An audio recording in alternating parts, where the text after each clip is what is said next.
Anthony Van Dyck depicts Mary and the infant Jesus in his painting entitled Nativity. Van Dyck shows us by suggestion what is usually made really explicit in descriptions of the scene, the circumstances of Christ's birth. Her right arm rests on a manger filled with straw. There's a donkey in the shadows behind her. This is the only guest and the only companion for the two persons here in the picture on whom the hope of the world turns. Conspicuously, Van Dyck leaves out Joseph, the angels, the magi, and other visitors, the shepherds, traditionally depicted at the scene to honor Christ. We are left with a lowly and lonely scene of a mother and her baby. This shows us the humble and the quiet way in which God chose to fulfill all his promises to a dying world. The power of God is revealed and hidden in utter weakness.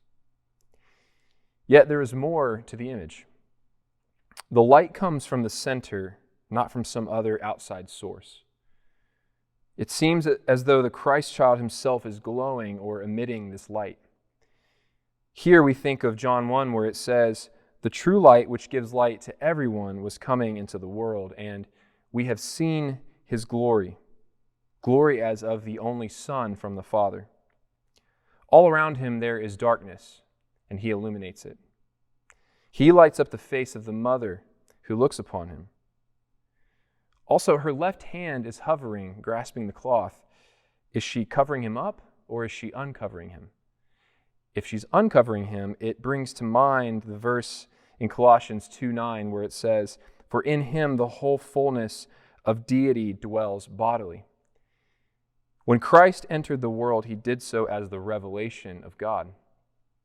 In his physical existence as a man, Jesus Christ is the presence and speech of God to our world.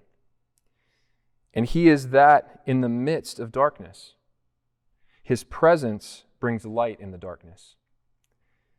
The traditional Eastern icon of the Nativity looks like this. Jesus is not in a barn or a stable. He is in a cave. The other expected characters are shown, the Magi, the animals, the angels, and Joseph. Mary is shown reclining, and Jesus is shown in a box, wrapped in swaddling cloths. Very purposefully, this looks like another icon. The icon of the entombment of Christ is a traditional depiction of Jesus coming down from the cross and being entombed also in a cave. Just as Jesus descended from the glory of heaven to be born in a manger and wrapped in swaddling cloths, he then descended from the cross, which John tells us was the hour of his glory, to then be laid in the ground and wrapped in cloths again.